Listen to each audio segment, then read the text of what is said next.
नमस्कार, स्वागत है आपका। आप देख रहे हैं द न्यूज और मैं रानी गुप्ता आपके साथ। इस वक्त की बड़ी अपडेट सामने आ रही है राजस्थान विधानसभा चुनावों को लेकर के। आपको बता दें कि राजस्थान में 25 नवंबर को मतदान हो चुका है। अब इंतजार है इसके रिजल्ट का। बता दें कि 3 दिसंबर को रिजल्ट का अनाउंसमेंट होना है, लेकिन अपनी अपनी ओर से जो पार्टियां हैं वो ये दावा कर रही हैं कि उनकी पार्टी इस बार राजस्थान में सरकार बनाने में कामयाब होगी, फिर चाहे वो बीजेपी हो या कांग्रेस हो। वही अगर हम कांग्रेस की बात करें तो कांग्रेस के जो अपने नेताओं का अनुमान है, उनका ये कहना है कि 199 सीटों में से कांग्रेस 103 या फिर 105 सीटें ला सकती है। तो वही अगर हम बीजेपी के अनुमान की बात करें तो बीजेपी के नेताओं का हौसला और कॉन्फिडेंस जो है काफी ज्यादा हाई नजर आ रहा है। बता दें कि बीजेपी के तमाम जो बड़े नेता है, फिर चाहे वो बीजेपी के नेता प्रतिपक्ष हो या फिर जो बीजेपी के राजस्थान प्रदेश अध्यक्ष हो, इनका यह दावा है कि बीजेपी जो है राजस्थान चुनावों में 135 से पार जाएगी और 140 सीटें ला करके रहेगी। तो यह अनुमान बताता है कि बीजेपी इस वक्त पूरी तरीके से आत्मविश्वास से भरी हुई है कि इस बार राजस्थान में उनकी सरकार बननी तय है।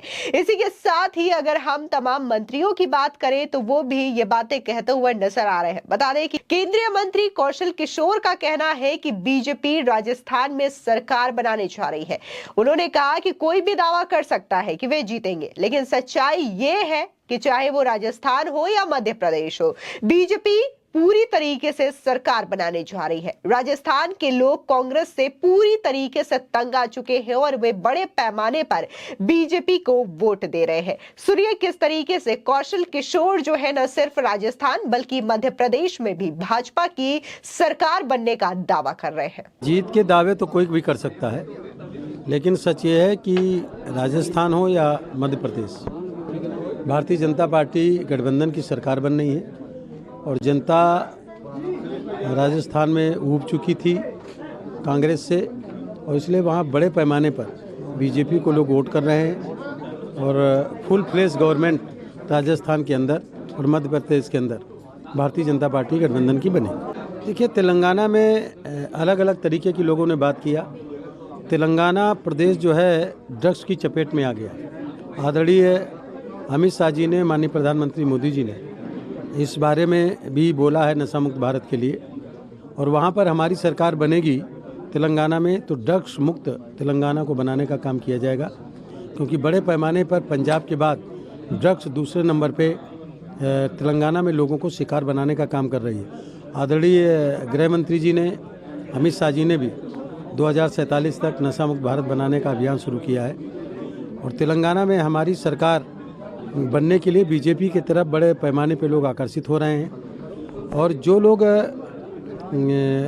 देवी देवताओं को गाली दे रहे थे वो अब वोट के चक्कर में पूजा करना शुरू किए हैं, जबकि उन लोगों को पहले ध्यान रखना चाहिए, किसी भी इष्ट देव को गाली गलौज नहीं करना चाहिए। आपको बता दें, वही दूसरी ओर राजस्थान विधानसभा में नेता प्रतिपक्ष राजेंद्र राठौड़ ने भी बड़ा दावा किया है।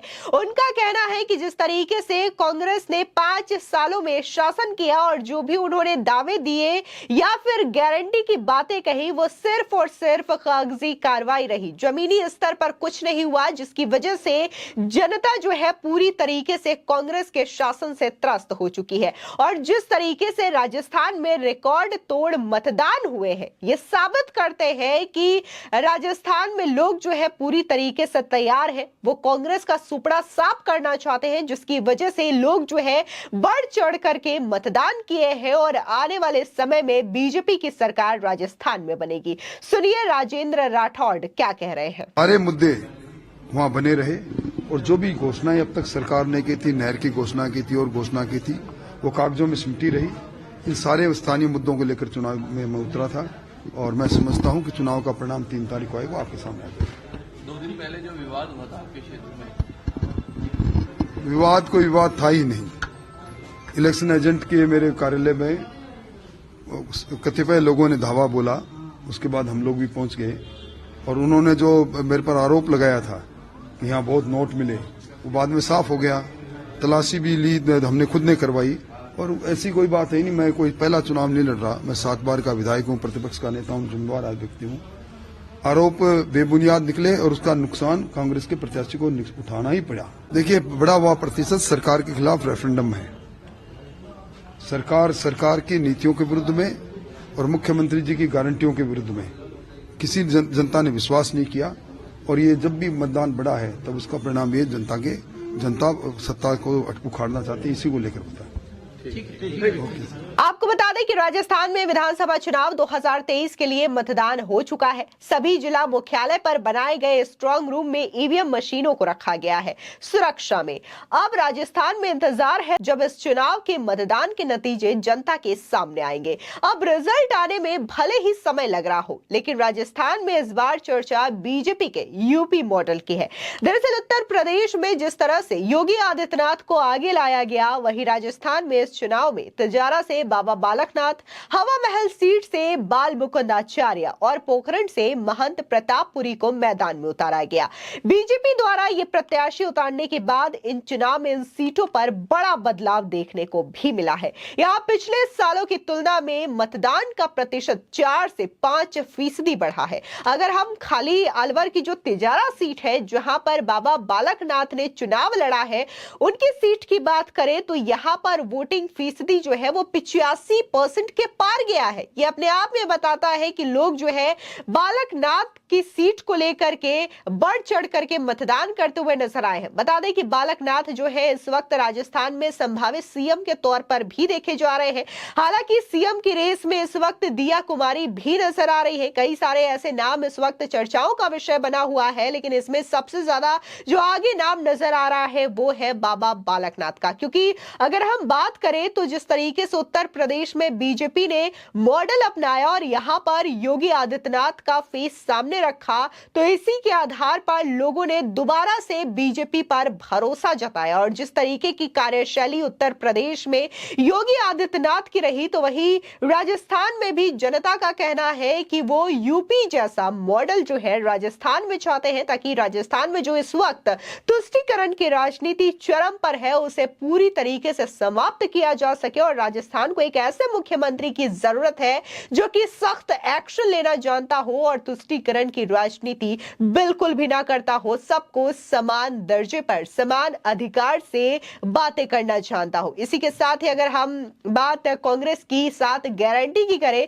तो इसको लेकर के आम जनता का यही कहना रहा कि कांग्रेस चाहती तो शासन में आने पर अपनी ये 7 गारंटियों का ऐलान कर सकती थी, लेकिन कांग्रेस जो है वो पूरी तरीके से अपनी कुर्सी की लड़ाई में ही बटी रही। सचिन पायलट और अशोक गहलोत ये 2 गुटों में बट चुके और राजस्थान में 2 कांग्रेस बन गई और पूरे 5 साल तक सिर्फ और सिर्फ इस बात को लेकर के लड़ाई होती रही कि आखिर राजस्थान में मुख्यमंत्री पद कौन संभालेगा। लेकिन जनता को दरकिनार कर दिया गया, जिन जनता ने कांग्रेस को अपनी सरकार के रूप में चुना। लेकिन जब चुनाव में मात्र 6 महीने बाकी रह गए, तब जनता को लुभाने के लिए कांग्रेस पार्टी जो है अपनी गारंटी लेकर के आती है और ये कहती है कि ये वादा नहीं सिर्फ गारंटी है।